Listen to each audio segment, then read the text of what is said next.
and I can probably talk about it right now, the importance and the significance important about these regions.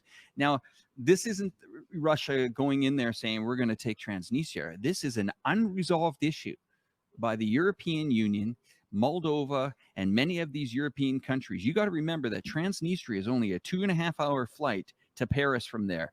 And they sat on this for over 20 years and did not resolve this area. The same thing in 2014 happened in the Donbass area, where no one cared until the military complex, the machine became a cash cow for the Americans to sell their old artillery into the Ukraine.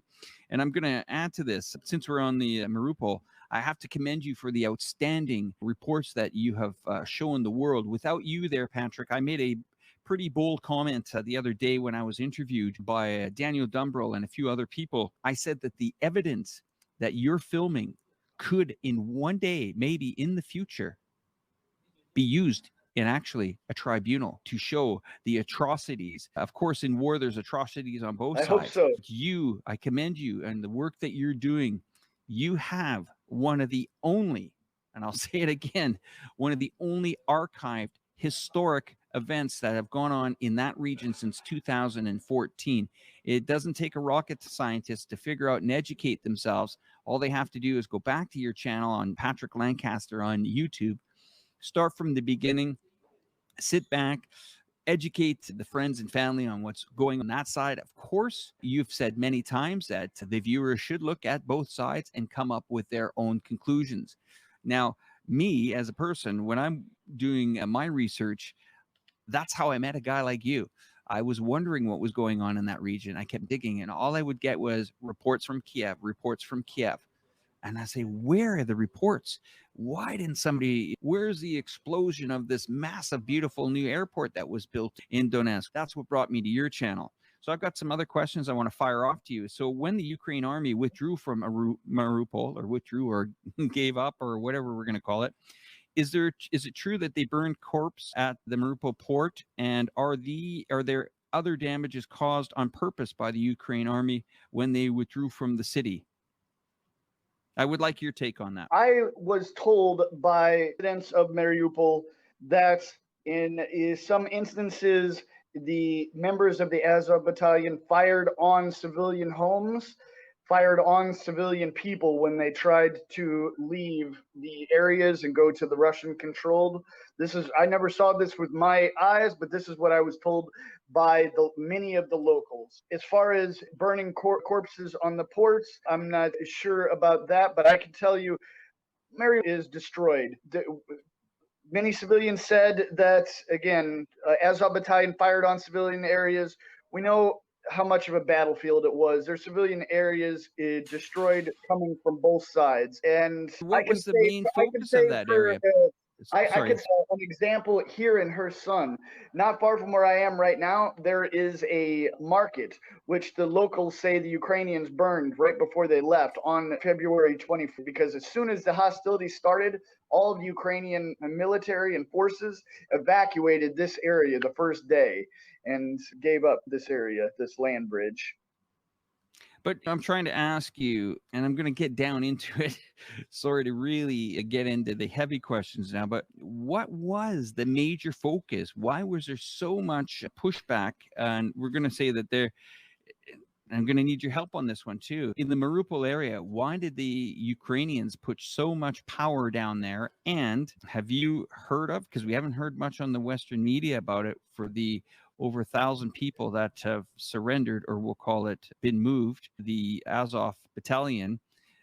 Is there any proof that there's any neo-NAISs in that group? It's the Azov battalion, and yes, they are known as factual, having the N word in their ranks, and they are a racist battalion. The symbols can be seen in the tattoos on their bodies. Many of the soldiers that did surrender, they were not evacuated as Lenitsky tried to portray. This was a surrender of the soldiers in the Azovstal, and they were many of them photographed with racist symbols tattooed on their body and SS symbols and things like this. And for the Ukrainian government to say that these soldiers were evacuated is just total ridiculous ploy. Yes, the civilians that were in there that the Azov battalion were using as human shields, yes, they were evacuated.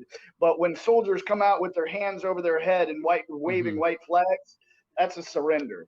Is there any left in the city? Do you think there's any still hiding out, or has the city been completely? I think there's just dead bodies is still in there. It's a huge complex, a huge factory that they have to go through. And honestly, the number one priority for the Russians and DPR soldiers and emergency services is taking care of the civilians, whether they're alive or dead. I can pretty much tell you with my experience and in normal logic that the Russian forces and DPR forces are making a priority to take care of and remove respectfully the corpses of the civilians that were killed. And later they will concentrate on the corpses of the Azov battalion members. They're going to be in the end. In your words, how bad is that city? How bad has it been hit? Is there anything left?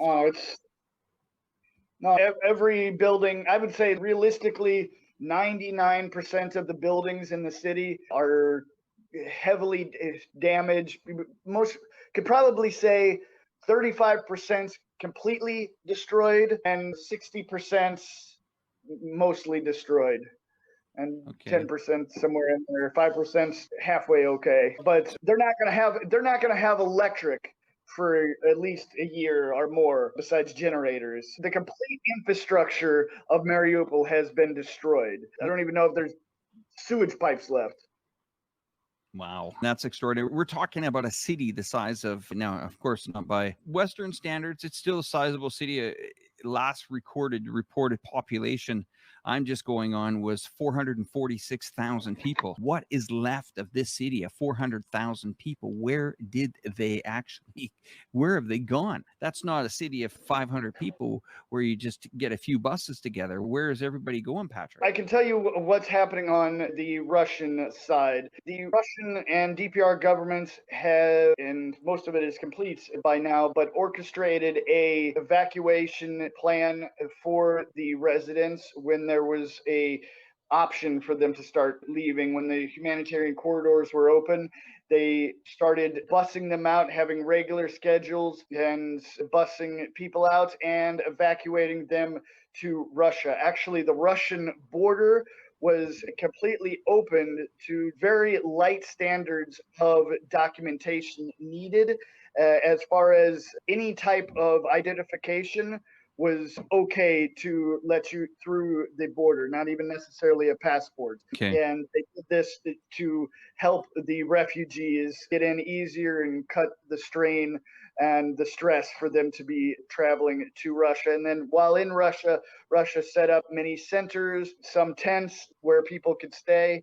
And it's still in process, but it's a lot slower. It's a lot less hectic now, you could say, because basically the majority of the people that were going to leave Mariupol have left. There's still an estimated 50,000 or more people that stayed in the city that wanted to ride out the whole thing. And good on them. They did it, but now the rebuilding of the city starts. I want to make a comment on that. In war times or conflict times or whatever the media wants to call this time in history, you have a lot of people that get displaced into the millions. And yes, some of them go to the Polish border. Some of them get on a plane if they can, if they have that ability. Some by foot, some are rescued.